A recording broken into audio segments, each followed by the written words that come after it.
오늘은 아모스 4장 말씀 통해서 돌아오라 제목으로 같이 이제 은혜 나누겠습니다.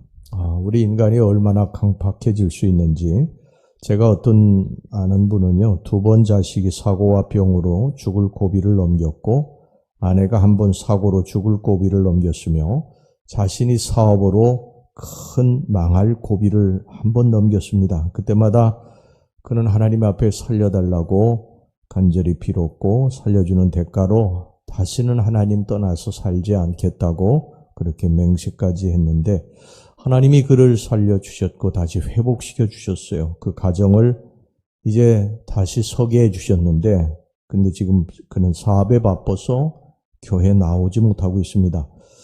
하나님 모세를 통해서 이스라엘 백성들을 애굽에서 건져내시기 위해서 바로 앞에서 10가지 재앙을 내리셨습니다. 물이 피로 변하는 재앙으로 시작해서 개구리, 이 파리 때 병들어 죽는 가축, 또 독종, 우박, 메뚜기, 흑암, 그 재앙을 내릴 때마다 바로는 하나님 앞에 항복하고 출애굽을 허락했습니다. 그런데 그 다음날 돌연히 마음이 변해서 또 반대하게 되고요. 무려 9번의 번복입니다.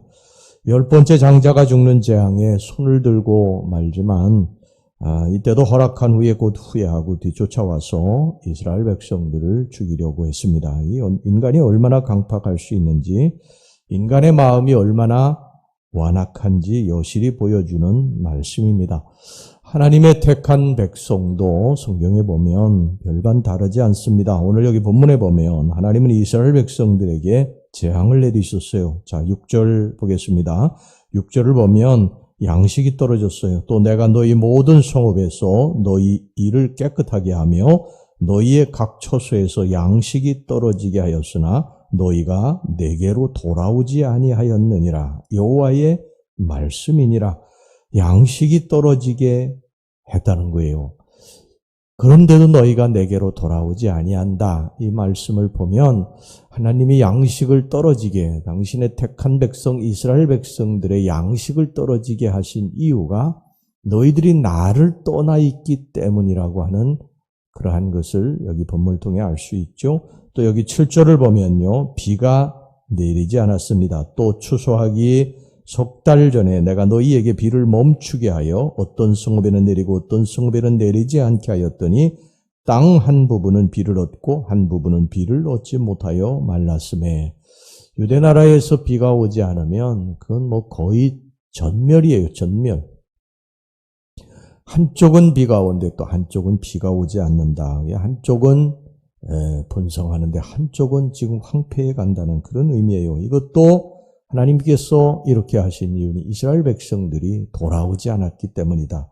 또 여기 9절을 보면은요, 황충이 와서 나무의 실과를 다 먹어 치운다 그랬습니다. 내가 곡식을 마르게 하는 재앙과 깐부기 재앙으로 너희를 쳤으며 팥중이로 너희의 많은 동산과 포도원과 무화과 나무와 감람나무를 다 먹게 하였으나, 여기 더군다나 10절을 보면은요, 질병이 생기고 전쟁이 일어나게 됩니다. 내가 너희 중에 전염병 보내기를 애굽에서 한 것처럼 하였으며 칼로 너희 청년들을 죽였으며 너희 말들을 노약하게 하며 너희 진영의 악취로 코를 찌르게 하였으나, 또 11절을 보면 살고 있는 도시가 다 불타고 없어져 버렸습니다. 내가 너희 중에 성 무너뜨리기를 하나님이 내가 소돔과 고모라를 무너뜨림 같이 하였으므로 너희가 불붙는 가운데서 빼낸 나무 조각같이 되었으나, 이런 재앙들이 이렇게 계속해서 나오는 그 이유, 이스라엘 백성들이 엄청난 재앙, 하나님의 택한 백성들이 이렇게 엄청난 재앙을 받는 이유는 뭐냐? 하나님께서 이런 재앙을 하나하나 내리시면서 끝에 말씀하신 그 말씀이 뭐냐면, 너희가 내게로 돌아오지 아니하였느니라. 너희가 내게로 돌아오지 아니하였느니라. 하나님이 이런 재앙을 내리시는 이유는 하나님의 택한 백성들이 하나님을 떠나서 불순종하고 타락하고 죄를 짓고 그러한 결과로 말미암아 이런 재앙이 내렸다는 것입니다. 여러분, 우리가 이 말씀을 새겨야 되는데요. 하나님을 떠나서 우리가 방탕하고 죄짓고 살아가면 양식이 떨어지고 궁핍해지고 가난해집니다. 여기 6절에 양식이 떨어진다 그랬습니다. 어디 그것뿐인 줄 아십니까? 가난해져도 다시 소산이 있으면 괜찮은데 7절 9절을 보면 소산이 없어진다는 거예요. 있는 재산마저 황충이 먹어버려서 완전히 거지가 되는 것입니다. 어디 그것뿐입니까? 몸에는 질병마저 생겨서 고통을 당하면서 완전히 집이 무너진다는 거예요. 그런데 이스라엘 백성들이 그래도 돌아오지 않는다는 거예요. 마음이 강팍해져서 그런 것이죠. 하나님은 다시 무서운 심판의 메시지를 여기 던져주시는데요. 12절을 보시기 바랍니다. 그러므로 이스라엘아 내가 이와 같이 내게 행하리라. 내가 이것을 내게 행하리니 이스라엘아 네 하나님 만나기를 준비하라. 그렇게 심판을 해도 그것을 깨닫지 못하고 죄로 달려간 이스라엘 백성들에게 이제 하나님 만나기를 너희들이 준비하라고 그렇게 말씀하십니다. 여러분 우리가 살면서 어려움을 만날 때요. 이 어려움이 어디서 왔는가 곰곰이 생각을 해봐야 됩니다. 이 어려움과 재앙이 운 나쁘게 내게 왔다고 그렇게 보면 안 됩니다. 우연히 왔다고 생각해서도 안 되고 우리는 이 고난 속에서 하나님의 음성을 들어야 됩니다. 물론 모든 고난이 다 나의 죄 때문에 오는 것은 아니에요. 분명히 여기 고난에 하나님의 뜻이 있어요. 성경에도 하나님의 영광을 위해서 오는 것도 있고 우리를 더 강하게 만드시기 위해서 오는 것도 있다고 그랬습니다. 그렇지만 성경에 분명히 죄 때문에 오는 고난이 있다고 말씀을 하고 있어요. 그래서 예수님께서도 이 질병에 걸린 자를 고치시고 또 죄 지었고 또 사람에게 돌로 맞아서 죽는 그러한 가늠한 여인, 이런 여인들에게도 다시는 죄를 범해서는 안 된다. 이런 것이 오도록 다시는 죄를 범해서도 안 되고 이런 상황이 오기 전에 내가 돌이켜야 된다. 이렇게 말씀을 하시죠. 우리가 하나님께 죄를 짓고 방탕함으로 하나님께 징계로 오는 고난도 분명히 있습니다. 여러분 부모가 자식을 키울 때 타일러도 안 되면요. 회초리를 대지 않습니까? 하나님도 우리를 그렇게 다루실 때가 있어요. 아무리 타이르고 헌면하고 참고 기다려도 돌아오지 않으면 우리를 깨우치시기 위해서 고난을 주십니다. 그러므로 내게 고난이 오면 제일 먼저 하나님 앞에 무릎을 꿇고 이 고난이 어디서 왔는가, 무엇 때문에 왔는가, 혹시라도 나의 죄와 허물 때문에 온 것이 아닌가, 내가 하나님을 너무 멀리 떠나 있어서 온 것이 아닌가, 이것을 한번 깊이 생각을 해봐야 되고요. 그래서 짚히는 것이 있으면 이것을 하나님 앞에 털어내야 됩니다. 그리고 하나님께로 돌이켜야 됩니다. 여러분 누가복음의 탕자도 아버지 집을 떠나지요. 아버지 집을 떠납니다. 아버지에게 재산을 달라고 해서 불효를 저지르고 아버지를 떠납니다. 그리고 이제 뭐 허랑방탕하고 그 돈을 쓰면서 살았는데 나중에 어떻게 됩니까? 그 자식이 가지고 있던 것이 다 떨어지게 되고요. 그리고 돼지가 먹는 쥐염 열매도 제대로 먹지 못해서 배를 움켜쥐고 고통을 당하게 됩니다. 이 아버지를 떠난 자의 마지막의 모습이에요. 그러자 이제 아버지께로 돌아가지 않습니까? 아버지가 원하는 것은 돌아오는 것입니다. 돌아오는 것. 여기 본문에도 저희들 같이 쭉 읽었지만 이 말씀을 계속 한 구절 하시면서 끝에 하시는 말씀이 뭐냐면 너희들이 돌아오지 아니하였느니라. 돌아오지 아니하였느니라. 계속 말씀하시는 거예요. 이것을 우리가 뒤집어 생각하면 너희들이 내게로 돌아오면 이 모든 재앙을 이제 내가 그칠 것이라는 것입니다. 늘 성경은 우리들에게 경고하시고 그 경고를 지키지 않을 때에 하나님께서 심판하시고 그리고 이스라엘 백성들이 이 잘못된 것을 버리고 돌아오면 하나님 회복시키세요. 성경은 계속해서 그것을 말씀을 하고 있습니다.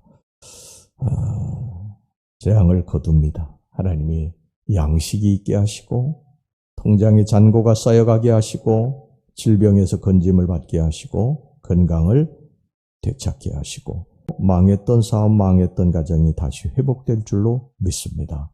우리가 하나님을 떠나면 안 됩니다. 이것을 하나님이 지금 계속 말씀하시는 거예요. 요한복음 15장에 보면 예수님께서 나는 포도나무요 너희는 가지라 이렇게 말씀하지 않습니까? 가지는 나무를 1mm만 떨어져도 살 수 없어요. 금방 말라버립니다. 산에도 가면은요, 나무들이 배짝 말라있는 나무들이 있어요. 보면 꺾여져 있어요. 꺾여져 있습니다. 그런데 제가 이렇게 나무를 보니까 꺾여진 나무가 있거든요. 그런데 그 나무에 잎이 돋았어요. 그래가지고 야, 이게 어떻게 된 거지 보니까 완전히 꺾여지지를 않은 거예요. 나무에 그래도 조금이라도 붙어 있더라고요. 그러니까 잎이 나는 거예요. 그런데 꺾여진 나무는 여지없이 다 말라 비틀어집니다. 사랑하는 우리 성도 여러분, 우리는 가지예요. 나무에 붙어 있어야 삽니다. 할렐루야. 우리 예수님이 나무세요. 우리는 가지입니다. 가지는 나무에 붙어 있어야 잎이 나고 열매 맺게 되는 줄로 믿습니다. 5월 한 달, 우리가 이제 첫 시간을 주님 앞에 드립니다. 우리가 회개할 것을 회개해야 됩니다. 그리고 뭔가 잡히는 것이 있으면 이제 하나님 앞에 돌아와야 돼요. 그리고 하나님의 품 안에서 살아야 많은 열매를 맺게 될 줄로 믿습니다. 오늘 우리 주님께서 말씀하시는 것이 너희들이 돌아오지 아니하였느니라. 하나님이 심판을 내리시고 얼마나 마음이 아프신지 이루 말할 수가 없어요. 예레미야서에 보면 하나님이 막 통곡을 하세요. 자기 자녀들을 치시고 우리 부모들이 자식 때리고 잘못됐다고 때리고 매대고서 마음이 편치 않지 않습니까? 울지 않아요? 하나님 똑같으세요. 우리들 치시고 아파할 때 마음 아파서 우세요. 그러면서 왜 너희들이 돌아오지 않느냐? 왜 돌아오지 않느냐? 계속 이런 말씀이세요. 오늘 여기 본문에 계속 그러지 않습니까? 너희들이 돌아오지 아니하였느니라. 또 너희들이 돌아오지 아니하였느니라. 이게 하나님의 마음인 것을 여러분 기억하시고 주님 안에서 우리가 살아갑시다. 할렐루야. 5월 한 달 우리가 회개할 거 회개하고 그리고 주님 안에서 살면 주님이 반드시 말씀하신 게 회복시킬 것이다. 너희들을 다시 회복시킬 것이다. 너희들이 돌아오면 회복시킬 것이다. 여러분 이것을 기억하시고 우리가 주님 앞에 오늘 첫날 회개할 거 회개하고 그리고 주님께로 돌이키는 그러한 놀라운 역사. 그래서 여러분들이 다시 회복의 역사가 일어나기를 주의 이름으로 축원합니다. 기도합시다. 자비로우신 하나님 감사합니다. 우리가 주의 은혜를 깨닫고 주 안에서 5월 이 한 달 첫날 첫 시간을 드리게 해주신 것 감사합니다. 우리가 하나님 앞에 잘못한 것 있으면 회개하고 돌이키게 해 주시옵소서. 그래서 하나님으로부터 오는 재앙과 심판이 그치게 하시고 그리고 다시 회복되는 축복의 달이 되게 해 주시옵소서.